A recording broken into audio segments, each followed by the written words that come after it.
ကျေးဇူးတင်တတ်ပါစေဒီနေ့မှာတော့ဘဝရဲ့အခက်အခဲတွေကြားကတင့်ကိုအားပေးခြင်းတဲ့အတွက်ဒီဗီဒီယိုလေးနဲ့ပြောပြပေးမယ်နော်ကျေးဇူးတင်တတ်တဲ့စိတ်ဟာဘဝကိုလင်းပေးနိုင်တယ်ဆိုတာတင်သိပါသလား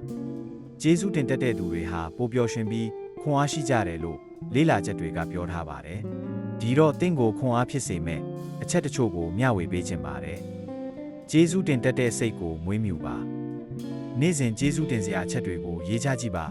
ဥပမာမိဘကိုကျေးဇူးတင်ပါမိသားစုကိုကျေးဇူးတင်ပါတငယ်ချင်းကိုကျေးဇူးတင်ပါကိုယ့်ကျန်းမာရေးအတွက်ကိုကျေးဇူးတင်ပါ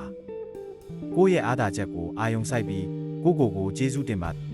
အသင်မှာထူးခြားတဲ့အရေးသွေးတွေရှိပါတယ်အဲ့ဒါတွေကိုအသုံးချပါ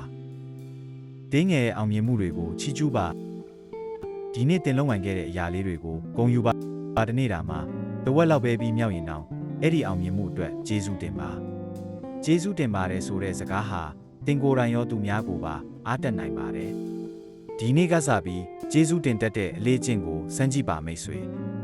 ထူးခြားမှုတွေကိုသင်ခန်းစားလာရလိမ့်မယ်လို့အာမခံပါတယ်